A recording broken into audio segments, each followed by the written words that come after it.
Welcome to Sinister Heroes. I'm your host, Danny Iniquitous. Thank you for tuning in. If you're new to the channel, this is a channel about Dungeons and Dragons. We're trying to take a darker tone with everything we do here. So, this week we are jumping into the Gladiator Fighter. Alright, the Gladiator is part of the newly released Unearthed Arcana, the Apocalyptic subclasses. Now, this is really important because I think they're actually going to release some Dark Sun stuff, which is really cool. But again, Dark Sun is its own thing. It's a very harsh environment, so I'm really excited because I love that kind of really apocalyptic kind of a world. But again, we're jumping into the Gladiator, a new fighter class, so let's talk about what the flavor text reads for it. It says, Gladiators are just as much performers as they are warriors. Whether brawling in underground fighting rings or fighting for survival in blood-stained arenas, gladiators combine martial skill with theatrics to awe and intimidate their audiences. So, this really gives you that background of a gladiator that was in the original book for 5e. It was one of the variants of the performer. So this definitely gives you the opportunity to really live that out as a subclass. Starting first, when you pick the subclass at level 3, your first ability is Brutality. Shaped by the intensity of the arena, you learn to execute brutal martial moves. Once per turn, when you hit a creature with an attack using a melee weapon, you can add one of the following brutality effects of your choice. You can do this a number of times equal to your charisma modifier. And you regain all expended uses when you finish a short or long rest.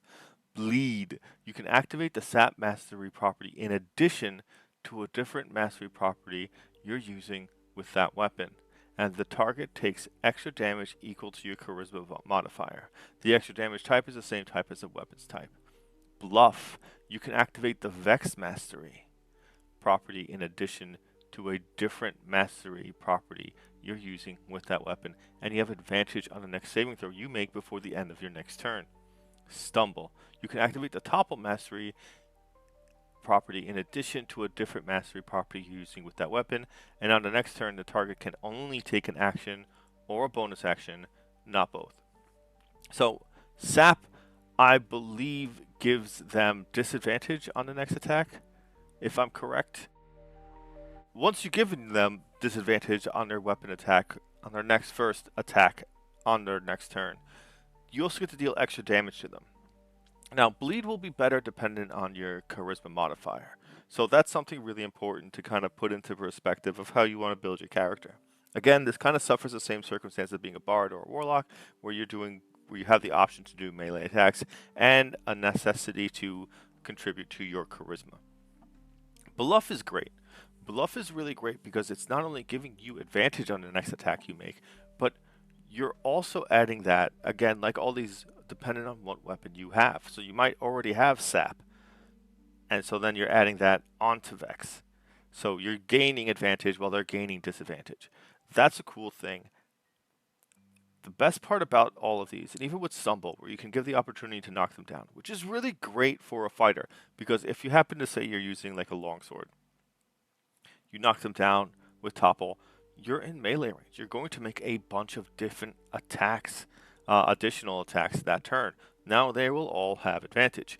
That is a great tactical thing that gives you the opportunity to go Nova, especially if you can pop it on your first attack. These really give you a very important decision to make based on the weapons you're going to be choosing, basing on what kind of characteristics you want to mash together. Again, you can only use this a certain amount of times equal to your charisma modifier. I think early on, bleed is going to be a very popular option because it does give you additional damage. But as you go further and further into the games, into the combats, when you're starting to deal with things that, like, yeah, bluff would be great. Having advantage on your next saving throw could be very good the further in the game you get level-wise, because you'll start dealing with enemies that will charm you or disable you with magic spells. That can make a very big difference to you. Stumble can be great, especially depending on your party. If you have a lot of melee, toppling somebody is a very big advantage. These all really give the Gladiator this idea of being more smarter of a tactician, which is really exciting to see as a fighter. You're really pulling that to a new level. And the other ability you get at level 3 is called Combat Theatrics. You've owned your combat skills to entertain, devastate opponents, and dazzling onlookers. you gain the following benefits. Athletic flair. Whenever you make a dexterity, acrobatics, or strength athletics check, you gain a bonus equal to your charisma modifier, which is good. Bonus proficiency, you gain proficiency in one of these skills of your choice: acrobatics, athletics, deception, intimidation, or performance. Again, this gives you an opportunity to be more of a face. It makes your charisma give you additional benefits based on if you want to be a strength or dexterity based fighter. And it gives you a lot of creative uses in combat with your regular attacks. So it definitely pays off to invest in charisma with this gladiator subclass. At level 18, the final ability for the gladiator fighter is mutilate. When you hit a bloodied creature with an attack roll, you can attempt to critically injure it. The target makes a constitution saving throw. DC is 8 plus your charisma modifier plus your proficiency bonus. On a failed save, the target suffers the following effects. Maimed. If the target takes an attack action, it can only make one attack. Sluggish. The target's speed is half, and it has a -2 penalty to its armor class. These effects last until the target regains hit points. Once the target fails the saving throw against this feature, you can't use it again until you finish a long rest. Now, here's the circumstance with this, okay? It is permanent until it regains hit points. So that's a permanent -2 to its armor class. And it can only make one attack action. I mean, if it makes one attack, like physical attack, it cannot multi-attack. It can only make that one attack. Now, understand, mutilate is something you will probably never see because very rare campaigns going up to level 18. A lot of the time, they don't get up that high. This ability does require them to fail a Constitution saving throw. That's a fact. It is. Granted, you can give yourself circumstances like stagger from your level 10 boulder brutalities to help give you an opportunity to hit that Constitution saving throw fail. But a bloody creature is at half HP. Every time you make an attack, you can attempt to mutilate. Eventually, you will hit it. It's going to happen. There's just no way you can possibly go through that many attacks and not eventually fail that saving throw. It's going to happen. The percentages are in your favor. It's going to happen. That basically puts it under a partial slow effect, which is game breaking.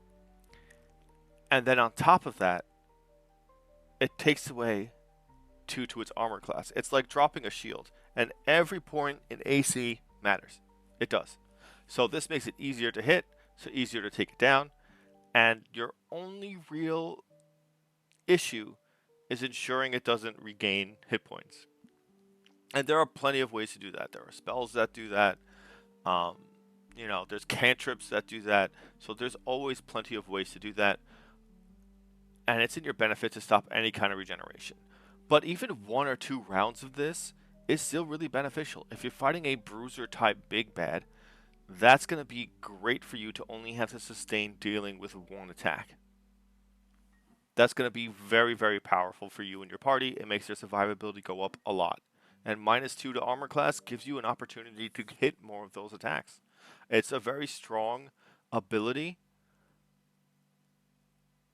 It is very, very constrained on once they fail it, you can't use it again until a long rest. But depending on the enemy, you could have this debilitating effect on it the entire time it's at half HP. I still think you need to have another use of this ability or something else because it feels like too limited. And I'm starting to see a lot of that based on the last couple of subclasses that you only get one and done with these abilities. And that's not really conducive because it doesn't feel as fun because it feels way too restricted. And then it falls into that for circumstance of if it's too strong, I have to save it for the right moment. And if I have to save it for the right moment, I'm going to spend the entire game not using it. Alright, the Gladiator Fighter gives you a bunch of cool tricks, and later on at higher levels, all those tricks and all those fighter core abilities really tie in well with sustaining the abilities to feel more like a gladiator. It does give you a couple of options. It does require you to invest into charisma, which is something that's very unusual for a fighter. Because previously it was just the purple dragon knight that had charisma features. Everything else was kind of based on intellect. But charisma being a very popular ability, you'll probably see a lot of this with bards or warlocks merging together to kind of gain that benefit. But it is interesting to see how they develop this gladiator into really feeling like combat is a spectacle. And when we start using those abilities, using those brutalities, using the flourish counter, that feels really exciting to do. That feels really cool, and you can really take this opportunity to roleplay in combat by being one of those characters that's kind of like mocking their opponents, you know, like being like a Freddy Krueger where you're just smack talking the entire time. That's a very cool perspective to have on this, because you can be really intimidating and verbally trying to debilitate your enemies by speaking to them negatively or trying to bring them down and insult them, get them angry, get them frustrated so they make mistakes. And that really fits in very well with what this kind of feels like, because it's a show, it's not just a fight. With all that said and done, we're going to bring this video to a close. It seems like Dark Sun is upon us, which would be really cool. We're going to see what happens coming forward, but that's definitely something to look forward to.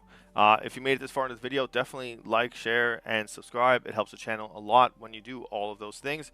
Definitely tell us what you think about the Gladiator. If you know anything about Dark Sun, definitely talk about it. Let us know. We'd love to hear people that know about it, because it's a very unique setting. And it's very, like, it's very polarizing because people love it or hate it. Definitely want to hear from that. Big thank you to our Patreon supporters. We love you guys. Thank you so much for supporting the channel. And a big thank you to all of you who have been here the entire time. It makes a world of difference that you stuck through us with this entire time, and we're still continuing to grow. And a big fan of our good friends over at Critical Failures. We're part of a live stream game. Check us out. The Guggling Maw is back, if you have not seen, and he's ready to get into some trouble. And thank you for giving a spooky kid a chance.